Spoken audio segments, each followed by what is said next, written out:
Hello guys, welcome to our YouTube channel. तो आज का टॉपिक बहुत ज़्यादा इंपॉर्टेंट होने वाला है क्योंकि ये है आपके ट्रेडमार्क ऑब्जेक्शंस के बारे में। तो ट्रेडमार्क ऑब्जेक्शन सेक्शन 9 में क्यों आता है ये हम ऑलरेडी डिस्कस कर चुके हैं। तो आज हम देखते हैं कि अगर आपके ट्रेडमार्क के फाइल में ऑब्जेक्शन आया है तो आप उसको किस तरह से बहुत ही बेहतर वे में फाइल कर सकते हैं ताकि आपका ऑब्जेक्शन से बहुत जल्दी निकले। और साथ ही आपको ये बता दूं कि अभी के टाइम में जो भी अक्टूबर के बाद से ट्रेडमार्क्स फाइल हो रहे हैं उनमें जो प्रोसेस है बहुत स्पीड से हो रहा है। जैसे कि आप लोग पहले ही जानते होंगे कि पहले ट्रेडमार्क को ऑब्जेक्शन या एक्सेप्ट होने में मिनिमम 2 से 3 महीने लग जाते थे, बट हाँ अब 7 to 10 डेज में जो है वो नेक्स्ट स्टेज पे आ जा रहा है। तो अगर आप लोग को भी ट्रेडमार्क फाइल करना है तो आप बहुत जल्दी उसको फाइल कीजिए। और प्लस अगर आपके ट्रेडमार्क के में ऑब्जेक्शन आया है तो उसके क्या क्या प्रोसीजर और कैसे आपको फाइल को देखना है, किस तरह से उसका रिस्पॉन्स फाइल करना है, तो वो भी आप बहुत जल्दी कीजिए ताकि जो नेक्स्ट स्टेप पे ये चला जाए। तो फर्स्ट है आपका स्टेप बाय स्टेप क्या गाइडलाइंस। और फर्स्ट है अंडरस्टैंड द ऑब्जेक्शन, कि आपका ऑब्जेक्शन क्या आया है। तो क्या करना है, सबको केयरफुली आपको रीड करना है अपने ट्रेडमार्क ऑब्जेक्शन नोटिस को और देखना है कि उसमें किस तरह का ऑब्जेक्शन आया है। सिमिलैरिटी आई है, एग्जिस्टिंग ट्रेडमार्क ऑलरेडी है आपके नाम का, या लैक ऑफ डिस्टिंक्टनेस है। जैसे कि ये एग्जामिनेशन रिपोर्ट है, इसमें आपका सेक्शन 11 का ऑब्जेक्शन आया है। क्या कह रहा है डिपार्टमेंट कि मार्क है identical with similar to earlier mark. अब हम देखते हैं किससे मैच कर रहा है। तो यहाँ पे जो ट्रेडमार्क है वो है डॉक्टर वेदा, और ये मैच किससे कर रहा है, डिपार्टमेंट कह रहा है कि डॉक्टर आयुर्वेदा पावर स्पर्श, इससे जो है ये मैच कर रहा है। तो यहाँ पे किस बात का ऑब्जेक्शन है कि ये सिमिलैरिटी है। तो इस तरह से आपको अपने ट्रेडमार्क के ऑब्जेक्शन रिपोर्ट को देखना है और आपको ये सारे के सारे स्टेप्स को जो है फॉलो करते जाना है। उसके बाद गैदरिंग इन्फॉर्मेशन, आपको इन्फॉर्मेशन गैदर करनी किससे, अपने ट्रेडमार्क, साथ ही साथ जो दूसरा जिससे मैच हो रहा है आपके ट्रेडमार्क की ऑब्जेक्शन रिपोर्ट में उससे सारे डॉक्यूमेंट्स कलेक्ट करने हैं आपके ट्रेडमार्क एप्लीकेशन के, including application form, supporting evidence. Supporting evidence क्या हो गया, जैसे आप अपने ब्रांड को डेफिनेटली यूज़ कर रहे होंगे तो उससे रिलेटेड कोई बिल्स हो गए, कुछ और कहीं आपने प्रमोशन किया है। आज के टाइम में जैसे सोशल मीडिया काफ़ी यूज़ किया जाता है प्रमोट करने के लिए, तो वो सारे के सारा डेटा आपको इकट्ठा करना है। नेक्स्ट है कंसल्ट करना है आपको अपने ट्रेडमार्क अटॉर्नी से। ये बात सही है कि आप भी अपने ट्रेडमार्क के रिप्लाई को फाइल कर सकते हैं, बट मेन क्या है यहाँ पे ड्राफ्टिंग। अगर अच्छी ड्राफ्टिंग होगी, जो आपके ट्रेडमार्क अटॉर्नीज होते हैं, या आप हमसे भी कांटेक्ट कर सकते हैं अपने ट्रेडमार्क को रिप्लाई को बेस्ट वे में फाइल करने के लिए।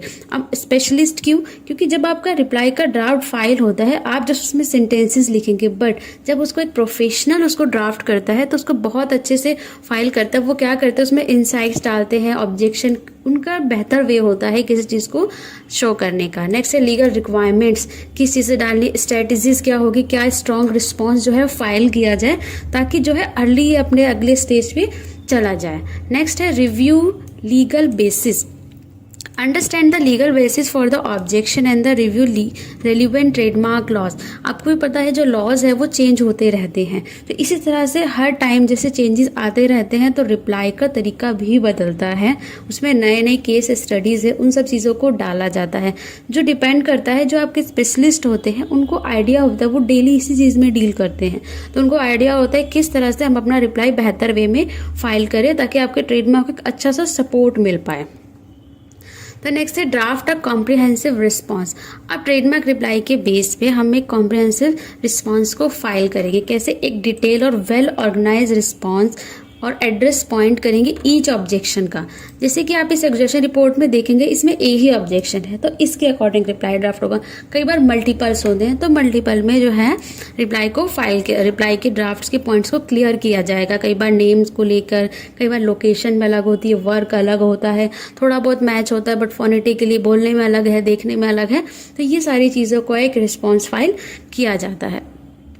नेक्स्ट है प्रोवाइड एविडेंस ऑफ यूज़। हम क्या करते हैं, एविडेंस का यूज़, इफ़ एप्लिक इंक्लूड, हम उसमें एविडेंस लगाएंगे किस चीज़ से कि हम इसको यूज़ कर रहे हैं, यहाँ यूज़ कर रहे हैं। इस तरह से इसके रिप्लाई को और ज़्यादा स्ट्रेंथ किया जाएगा, जो आपके केस को और ज़्यादा स्ट्रॉन्ग जो है बनाएगा ताकि ट्रेडमार्क का आपका जो ऑब्जेक्शन है जल्दी रिमूव हो पाए। उसके बाद है एड्रेस करेंगे हम एक हर एक ग्राउंड को, specifically address each ground of objection raised by the examiner.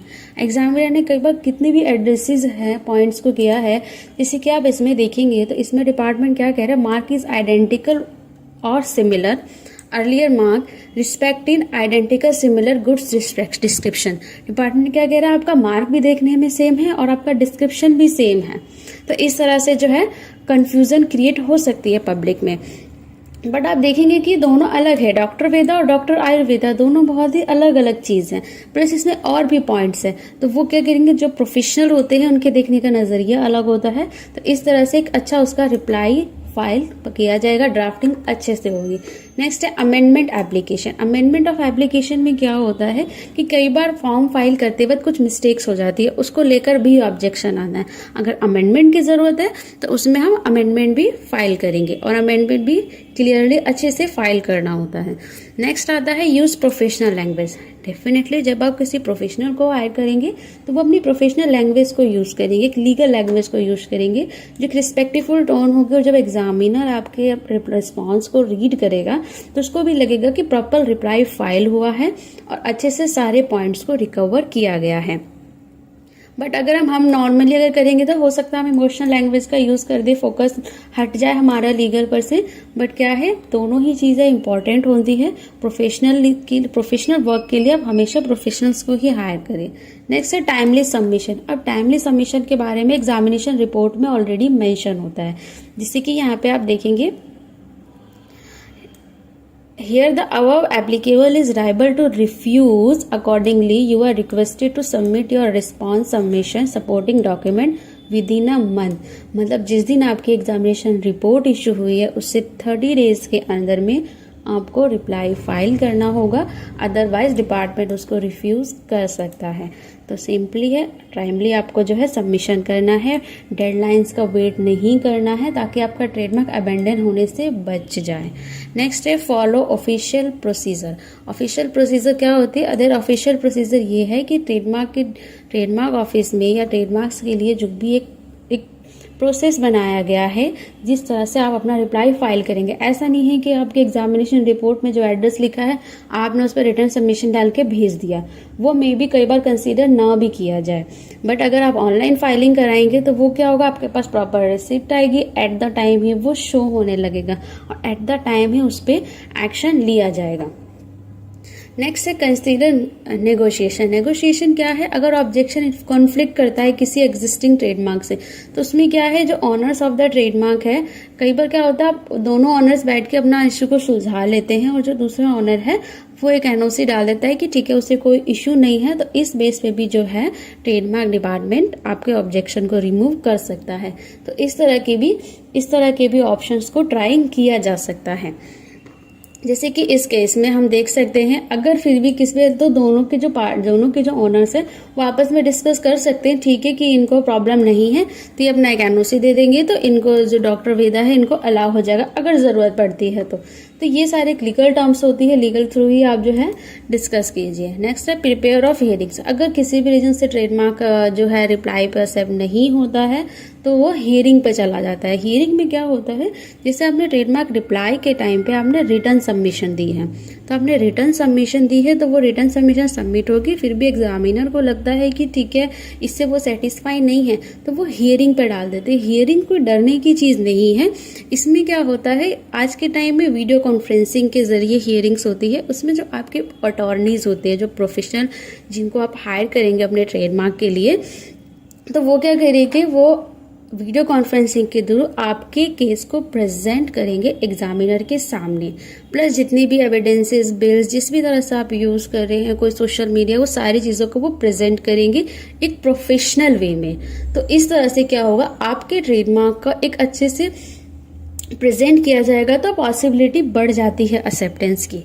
तो ये था कि आप अपने ट्रेडमार्क को किस तरह से अच्छे से फाइल करेंगे रिप्लाई को, और एक प्रोफेशनल हायर करेंगे जिससे कि आपके ट्रेडमार्क को बहुत अच्छे से रिप्रेजेंट किया जाएगा और ऑब्जेक्शन जो है बहुत जल्दी रिमूव हो जाएगा। तो इसी तरह की अच्छी सर्विसेज के लिए, अपने ट्रेडमार्क को अच्छे से प्रेजेंट करने के लिए, रिप्लाई को फाइल करने के लिए आप सिंपली हमसे भी कांटेक्ट कर सकते हैं। तो आपके रिप्लाई को बहुत अच्छे से फाइल किया जाएगा प्रॉपर डिस्कस केस को समझ के। तो वीडियो अच्छी लगी तो वीडियो को लाइक, शेयर, सब्सक्राइब ज़रूर करें। फर्दर कोई भी आपको कन्फ्यूज़न है, कोई भी क्वेश्चन आपके माइंड में अभी भी रह गया है, तो आप सिंपली हमसे कमेंट बॉक्स में भी कमेंट करके हमसे क्वेश्चन कर सकते हैं। तो बेहतर ये है, क्योंकि जब आप ट्रेडमार्क को फाइल करते हैं तो उस पर काफ़ी सारा इन्वेस्टमेंट करते हैं, बिजनेस पे इन्वेस्टमेंट करते हैं, तो ट्रेडमार्क ऑब्जेक्शन को भी आप सीरियसली लें। तो thanks for watching our video. Thank you so much.